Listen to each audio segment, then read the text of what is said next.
Ele escreve assim: Caio, existe um aplicativo circunstancial para essa ideologia de gênero a qual a geração moderna está submetida? Como lidar com crianças que aprendem que devem escolher seu próprio sexo já na infância? Olha, eu não tenho dificuldade.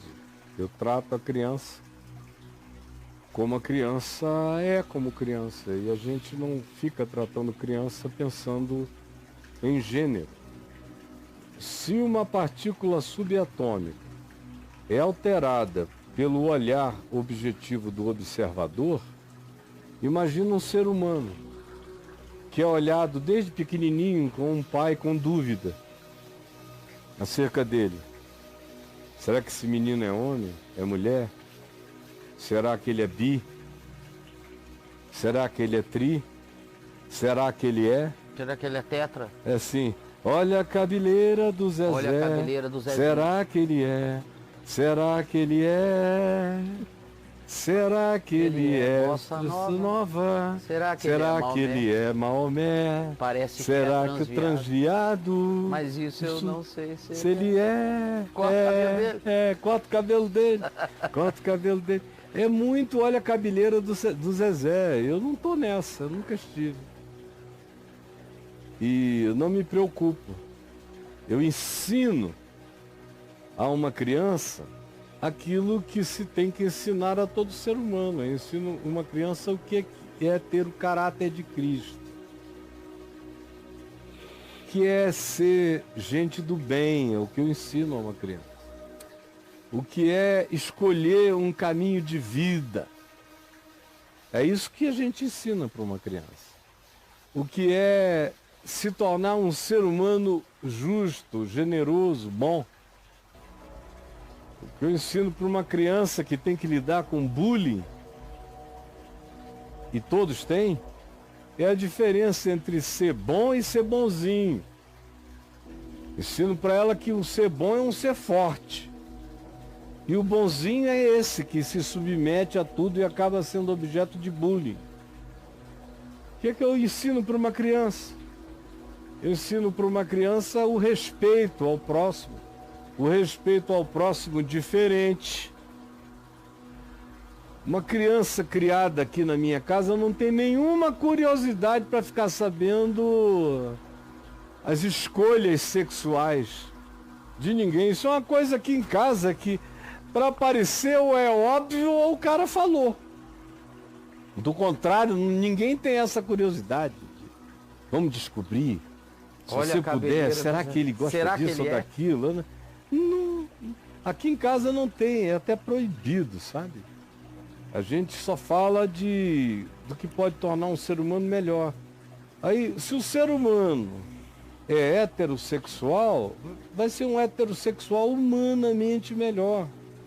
Se é um ser humano homossexual, ou seja qual seja a categorização de sexualidade na qual eles se ache, ou se identifique, ou diga que é a dele, ou seja como seja, ele vai aprender em qualquer que seja a sua condição, ou escolha, opção, ou natureza sexual, ele vai aprender como ser um ser humano não preso àquilo de maneira exacerbada, como se a vida dele fosse aquela situação, condição ou natureza. Não é. A vida dele é ser o melhor ser humano que ele possa ser. E aquilo ali não tem o poder de diminuir o caráter de um ser humano. A expressão de verdade, bondade, sinceridade e humanidade, segundo Deus, num ser humano. Então, o Evangelho tem a ver com produção de pessoas que se transformem na imagem de Cristo, não em machos ou em fêmeas. Aí você diz, mas Jesus era macho. Era um macho que não casou, um macho que não procriou, um macho que escolheu ser eunuco por amor ao reino de Deus. Então, foi um macho que achou melhor não incluir a sexualidade na discussão da condição humana a partir dele próprio. Jesus, Braulio, olha isso, cara. foi um macho que não decidiu viver a plenitude da existência de um macho.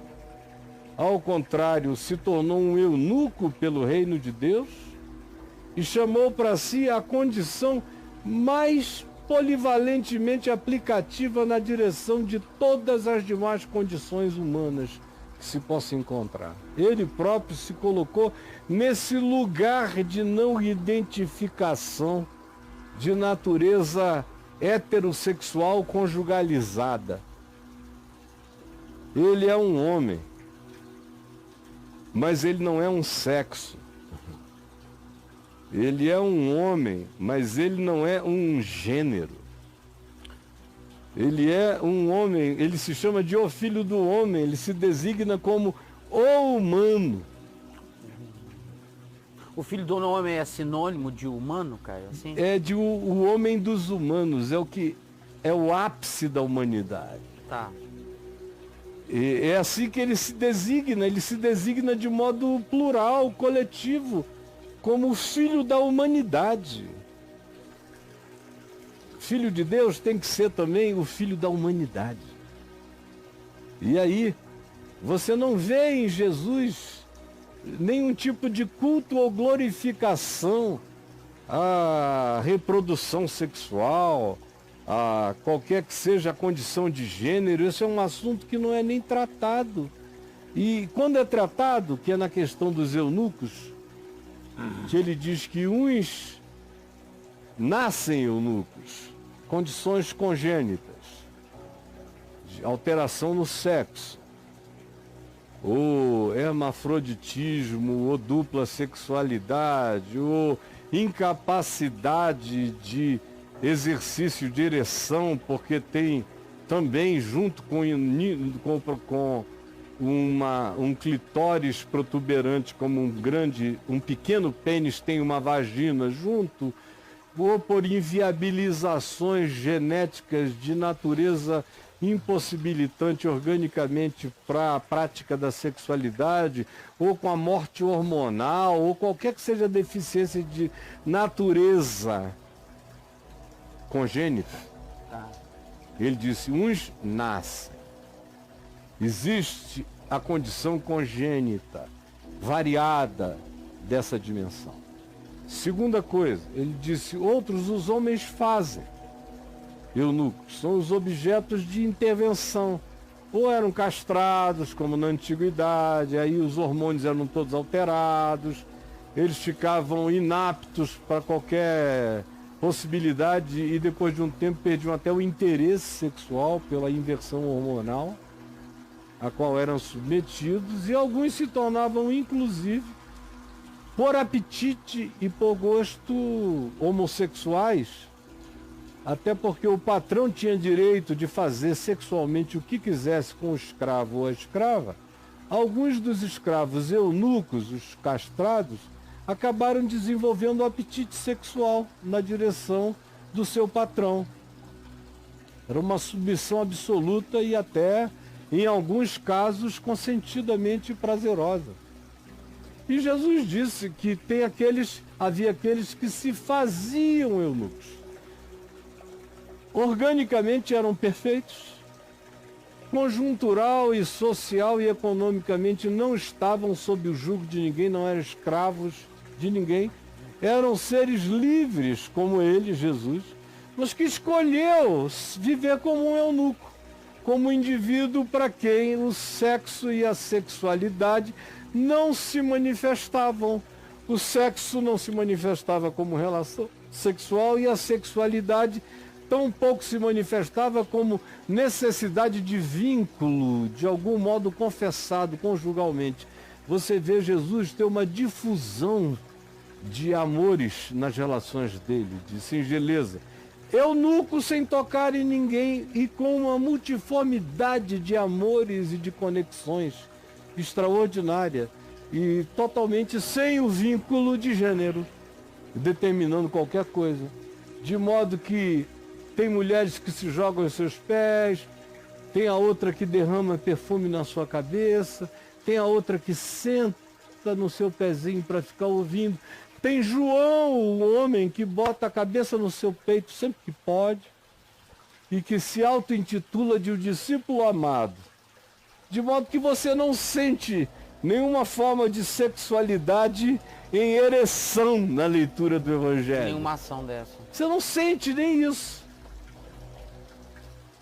Não é um tópico do reino de Deus, porque o reino de Deus está te levando para aquele ambiente onde todos deixarão de ser homem e mulher. Isso aqui é da evolução darwiniana, que a gente precisa do macho, da fêmea, do mamífero e da mamífera, da proliferação. Mas Jesus disse aos saduceus, naquela resposta de como serão eles na ressurreição, mulher de quem será essa mulher que foi esposa de 7 irmãos?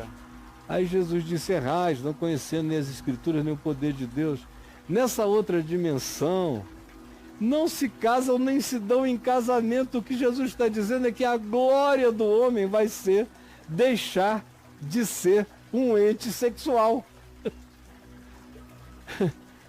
Isso é a glória dos mamíferos, ter pinto. Ai, meu pau.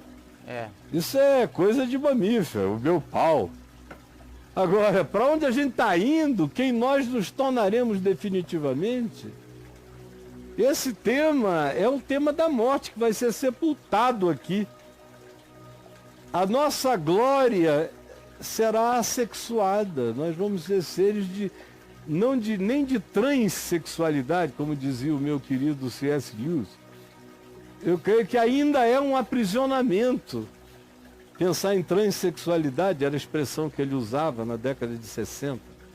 Hoje isso ficou para trás, com a engenharia genética, com muitas outras perspectivas. O mais saudável de pensar é que essa dimensão para onde iremos, onde não nos casaremos, nem nos daremos para sermos casados e não procriaremos, ela é totalmente assexuada, como assexuados são os anjos que não entraram em nenhuma perspectiva de idolatria de poder, como aqueles Benai Elohim lá de Gênesis 6, sendo, portanto, originalmente aqueles que nutrem a originalidade da sua própria natureza, chamada por nós de angelical.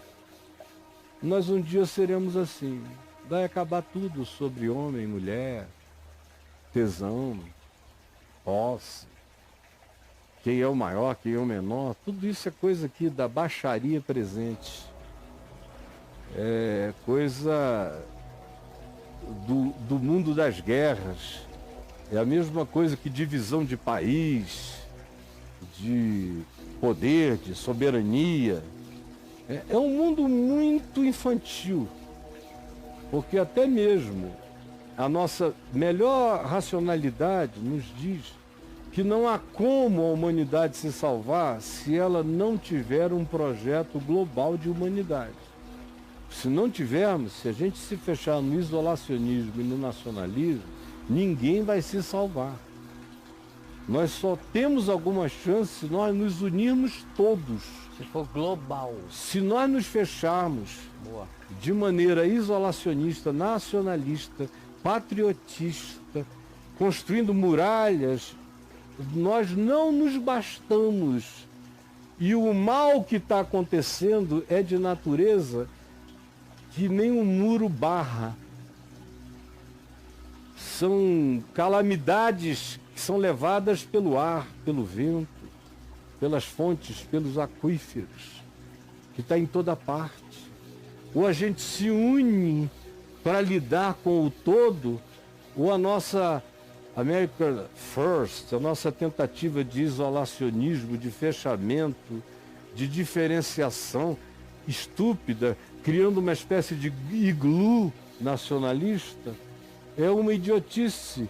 A gente só está condicionando a nossa sufocação e a nossa própria morte. A melhor chance humana está em se abrir para termos um projeto global de humanidade. Aí vem alguém dizendo, mas é isto que o anticristo quer. Eita! Digo, o problema do anticristo. O melhor do pensamento humano diz que a gente deve ser uma humanidade só. No que diz respeito ao trato que nós temos que dar a este planeta, porque se fizermos diferente, nós vamos morrer cada um agarrando no pau da sua bandeira. E secando, sendo torrados pelo sol, envenenados pelas águas, inundados pelos mares, desmaiando de agonias pelo pânico das coisas que sobrevirão ao mundo e assistindo realidades inexplicavelmente jamais antes sequer imaginadas ou sonhadas ou pesadelizadas diante de nós, o que fará com que os homens desmaiarão de terror pela expectativa das coisas que sobrevirão ao mundo, pois os poderes dos céus serão abalados. E Jesus diz, e isto há de vir sobre todos os que habitam na face da terra. Aí vem alguém acha que dá para levantar um muro? Aqui não, né? O pessoal do aqui não. No meu pedaço do mundo nada de mal acontecerá. Não, é aquele complexo de Gósen. Ou chame de síndrome de Gósen, mas pode ser um complexo. Do povo de Israel lá no Egito, que ficou naquela terra chamada Terra de Gósen, onde não escurecia, a praga não chegava. Crente tem essa história de pensar que existe uma terra de Gósen para ele. Não, é uma terra só. Não gozem.